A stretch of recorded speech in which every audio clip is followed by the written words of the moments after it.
There have been so many versions of Spider-Man that it's hard to keep count, but not all portrayals are as good as the others, and we all have favorites. So who is the best Spider-Man? This may get controversial. Let's take a look at Spider-Man actors ranked best to worst, and we'll kick this list off with none other than Shameik Moore. Shameik Moore's Miles Morales from Into the Spider-Verse is one of the best versions of Spider-Man. Miles Morales may be an animated version of our beloved Spidey, but he's since been lauded by fans worldwide, many feeling like he should get his live-action movie. This is mostly because of Moore's phenomenal voice acting, bringing Miles to life in a way that few other voice actors can. Moore feels that if a live-action version of his Miles Morales Spider-Man ever were to come, he'll be too old to portray the character, but fans beg to differ. Who said it had to be an origin story? Skipping the whole original part worked wonders for Tom Holland's Spider-Man, so why not skip to the good part? The star of Into the Spider-Verse definitely deserves more screen time, and if Sony were to pick it up and tell a story of later in Miles' life, Moore would be more than willing to jump onto the project as well. What do you say? Would a live-action Miles Morales be something you'd want to see? In second place, we have put Tom Holland. Some say that Tobey Maguire is an amazing Peter Parker, and some say that Andrew Garfield is an amazing Spider-Man. Neither of them could quite find the perfect balance between the two. And then came Tom Holland. Holland manages to bring that youthful energy and humor that Spider-Man needs, while at the same time also bringing the heroic strength that Peter Parker should embody. At first, there was a little confusion when the news broke that there would be another shot at bringing Spider-Man to the big screen. But aren't we glad now that Marvel and Disney could temporarily grab the rights and put our Spidey into the Marvel Cinematic Universe? Holland had the perfect age to pass as a high school student, while skipping the origin story made for a much more pleasant experience. While Spider-Man is still a Sony character, the collaboration may someday take Holland's Spider-Man to the top. Next up, we find Andrew Garfield. Spider-Man 3 was a bit of a bust. The Raimi series had ended, and maybe that was for the best. But then Sony decided to reboot the franchise with Andrew Garfield, as Tobey Maguire had become slightly too old. But then again, maybe it was too soon for a reboot, and Garfield was probably too old to portray Spider-Man. There's no denying that Garfield is a great actor. Garfield effortlessly combined heartbreaking scenes that will probably never truly get over with the dry humor comic fans adore about Spider-Man.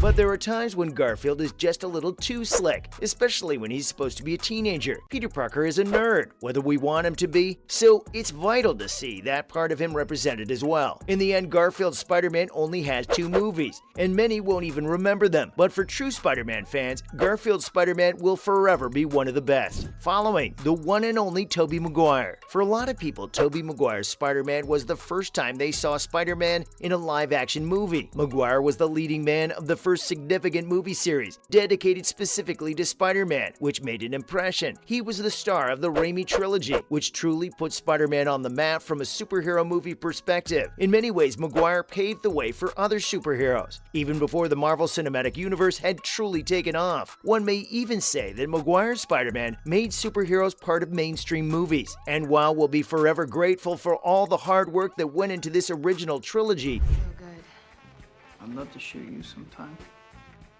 maybe Maguire's acting doesn't quite hold up, not when you compare him to Tom Holland and Andrew Garfield at least. However, some of that is to blame on the plot of his movies, which also don't quite live up to his counterparts. But that isn't to say that Maguire's Spider-Man was bad. There was simply a learning curve involved here. Stop right there, we have some more to come. Next up, we have a Spider-Man that saw better days, but was still able to make us laugh in the best ways possible. A Spider-Ham, a former Disney star, and that one actor that pops up everywhere you look. Can you guess who it is? Make sure to keep watching until the end of the video to see if you're right. Let's continue. First up, Jake Johnson. Most of the time, Spider-Man finds his way into our hearts with his specific flavor of wry humor. But Jake Johnson's Spider-Man has made it onto the list for other reasons. His Spider-Man appeared in Spider-Man Into the Spider-Verse, in which various Spider-Folks from all kinds of different dimensions all came together in one place. This included Spider-Gwen, Spider-Ham, and some other Spider-Men. And then there was Jake Johnson, who combined laughs with a heartbreaking look at what would happen if you gave up on yourself. Johnson's turn as Spider-Man after years away made for a unique take on the classic superhero timeline, while at the same time adding some true heart to the animated movie. And really, could they have chosen a better man to portray the Spider-Man that has seen better days than Jake Johnson? Next up, we have John Mulaney's Spider-Ham. Okay, this isn't technically Spider-Man, but we think he still deserves to make it to this list, if only because it was such a memorable performance by John Mulaney. His instantly recognizable voice brought plenty of comic relief to Spider-Man Into the Spider-Verse, as he quipped and web-slung through the movie with Mulaney's trademark sense of style. He deserves to be on the list purely because he gave us so many good laughs during the movie, if not the most. Mulaney voiced Peter Porker, the cartoon pig known as Spider-Ham, who was always the first to crack a joke. But as funny as our little Spider-Ham can be, he takes the job of Spider-Man more seriously than you may think a Spider-Ham capable of, and he'll fight alongside the others with his special kind of fury. Spider-Ham first appeared in the Marvel Comics, but we're still very glad Mulaney brought him to life in the animated Into the Spider-Verse. And now, Drake Bell's Ultimate Spider-Man. It shouldn't be a surprise to hear that there have been numerous animated iterations of Spider-Man,